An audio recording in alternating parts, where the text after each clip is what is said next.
Welcome to Timeless Learning, the channel where we teach in-demand tech skills that never go out of style. Before we jump in, make sure you like, subscribe, and turn on notifications, so you'll always catch our next big lesson on data, tech, and the future of work.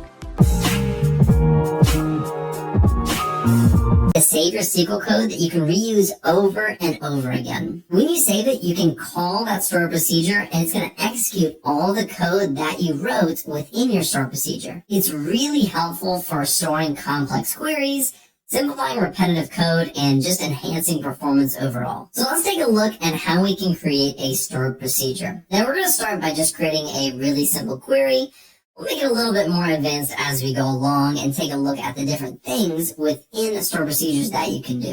Now let's change this query. Let's say where the salary is greater than, let's do 50,000. Let's actually do greater than or equal to 50,000. We want to include Tom and Jerry as well. So let's go ahead and run this. Now what we want to do is save this really complex code within a stored procedure. Let's come right down here, and we can create a super simple stored procedure by just saying create procedure and pasting that. Now we just have to name it. So we have create procedure, and we'll call this large underscore salaries. And then we do a closed parentheses. Now this is as simple as it can possibly be. It does not get any simpler than this. So let's go ahead and run this. And if we go down, we pull this up, you can see that it says create procedure, 0 rows affected. It looks like it worked. And if we come over here to this refresh button, you should see now that under stored procedures, it drops down and we have our large salaries. It's exactly what should have happened. We wanted to save that into our parks and recreation.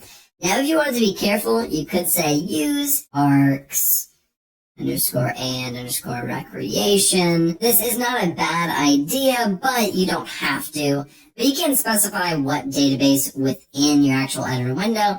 Sometimes that is helpful. But now we've created it. Now let's see how we can call it. All we have to do is say call. We're going to copy this entire thing, including the parentheses. And let's end it with, that's right, a semicolon. Let's go ahead and run this. And as you can see, it worked because we got the exact output. So we actually called this stored procedure and this code ran. So it's just a select statement. So it worked perfectly. Now you can also come over here to large salaries, and there's this tiny little button here that looks like a lightning bolt. And if you click it, it's going to open up a different window. And we'll say call parks and recreation .large salaries. So you can do it that way as well. But we're not going to be doing it that way. Now, what we've written right here is not best practice by any means, and I'm going to copy this down here, because there's a lot of different things that you need to take into account when you're creating a stored procedure. For example, this right here is most likely not what you're going to be putting into a stored procedure. This is super simple. Typically, you'll be having multiple queries. And let's see what happens if I try to put another query in here. And let's get rid of this. So we're going to select everything where the salary is greater than 50,000. Then we'll select everything where it's greater than 10,000, which is everybody. Let's call this large salaries 2. So we have 2 different statements in here. And we want them all to be under this large salaries 2. Let's select everything and let's run this. And we're getting an output, which is already not a good sign. But we created the stored procedure, and then we selected everything. So what's actually happening here? Pull this back down. What's happening is this is creating the stored procedure, and this is just some other, random query. But that's not what we want. What we want is everything or both of these queries within one stored procedure. The best practice is to use something called a delimiter. Now, this right here is a delimiter, the semicolon. So this semicolon separates our queries from one another. It tells MySQL, hey, this is a different query. Don't be mixing these and cause errors. That's essentially what a delimiter does. Now we can change the delimiter by coming up here and saying delimiter. and we can change it to almost anything we want. Now, in my actual job, I've seen it done many different ways. I've seen these forward slashes, also seen dollar signs. This is probably the one that I've seen the most when I worked with data engineers, data scientists, database developers. And this one I see a lot. And then you'll come into the code and you'll say begin. And let's go over here and let's tab all of this. And then we'll say end. Now, when we end, we're going to end it with this dollar sign. So here's what's happening. We're changing the delimiter right here to dollar sign. We're creating our store procedure, and within it, we are keeping all of this. So all of this code is going to go into this one stored procedure.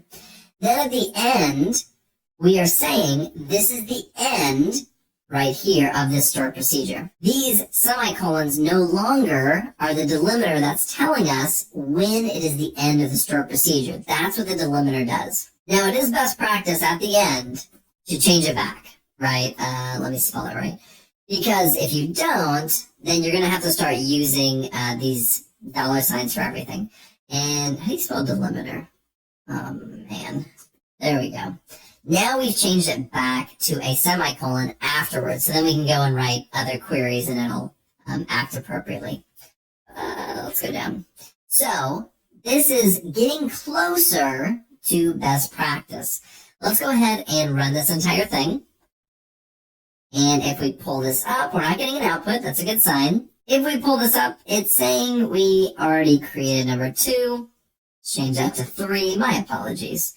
Let's go down here. Now we've created the stored procedure 3. Now let's go over here. We're going to right click on this. We're going to say alter stored procedure.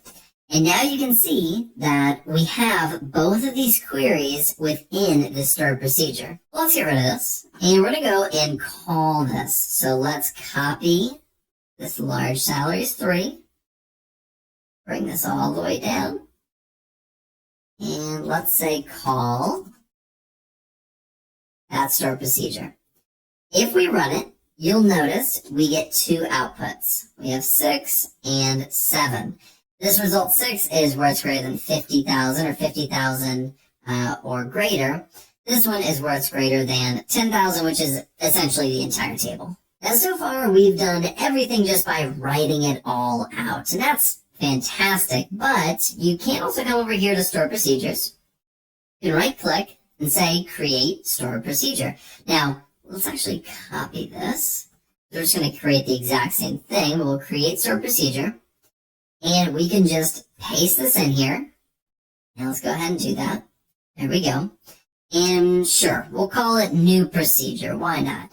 And if we say apply, you'll notice that it generates this script right here. And we can apply it and we can create it. We will in just a second, but let's take a look at it. So we're going to use Parks and Recreation. That's what I was mentioning before. We're then going to say drop procedure if exists. Now, this is something that I was going to show you later, but I'll just show it to you now. Sometimes it is really beneficial to write something like this before you create it, in case you've already created a stored procedure with that name that you're wanting to replace. So it's checking if it's there, and if that new procedure is already there, it's just going to drop it. Then it comes down, and let me see if I can zoom in on this. And then it's going to create our delimiter, which it uses dollar signs, so MySQL is even, validating what I was saying earlier. We're going to use Parks and Recreation again. And now again, we have to use, instead of a semicolon, we're using dollar signs. Then we're creating the procedure, which is new procedure. We're saying begin, end, and then it's even changing the delimiter back. So basically everything that I said, this is kind of doing it for you automatically. Now when I click apply, it went ahead and executed that SQL statement. And our new one is ready. So we can go ahead and alter that stored procedure. And it looks exactly the same as this one out here, which was large salaries number 3. So it looks exactly the same. Now let's go ahead and get rid of this, and let's go down below. The next thing I want to take a look at is something called a parameter. Now, before I actually get into this, I'm going to copy all this down here because I don't want to rewrite all of it. if I'm being honest. So let's paste this in here. Now, parameters are variables that are passed as an input into a stored procedure. And you allow the stored procedure to accept an input value and place it into your code. Let's take a look at what that actually means. Now, before I do anything, I'm just going to change this to number 4 so I don't forget. So let's get rid of all of this. We're going to keep it somewhat simple because we're looking at something new. Now, when I say we're passing through a parameter, I'm talking about when we're calling it. So let's say we've already created this one. I'm not going to, run this yet, but let's say we've created it. Let's say I want to pass in an employee ID. I want to pass in a specific person and I want to retrieve their salary. I know their employee IDs. I just wanted to pull up their salary for us. So what we're going to do is we'll get rid of this. And when we're calling it, let's put this down. When we're calling it, I'm going to pass through a value like 1. That's Leslie Nope. And then I want the salary to be the output. So I'm going to select the salary. So we're selecting salary from the employee salary, but how do we know that this one is the person we're looking for? Well, when we're actually creating this parameter, we create it right in here. That's what tells the stored procedure to accept an input value when we're calling it down below. We're going to call this employee underscore ID. Now, after we call it, after we name our parameter, we need to then give it a data type. So I'll call this an integer. So we're telling the stored procedure when somebody calls this stored procedure, they have to pass through an integer. It can't be a string or it can't be a date. It has to be an integer. Now what we're going to go do is right down here, we'll say where the employee underscore ID, that's from this column in the actual table, we'll say is equal to the employee underscore ID, which is our parameter right here. Now you may be thinking, that's really confusing. They're named the exact same thing. Can I change it? The answer is yes, I actually encourage it. So there are some naming conventions that are out there that I think are helpful, ones that I personally use. But remember, this is just kind of a variable parameter name. You can kind of call it whatever you want. So if I wanted to say Huggy Muffin, I could. And this could be Huggy Muffin. So let's try it with Huggy Muffin. I just came up with that off the top of my head, so don't judge me. But we're going to create the stored procedure. And then when we call it later, we want it to return the salary where the employee ID right here is equal to whatever was passed through that parameter, that input parameter. And we're going to keep it as 1, so it should return 75,000. Let's go ahead. We're going to create this. And now let's go right down here and we're going to run it. And we can see that that is the salary and it worked perfectly.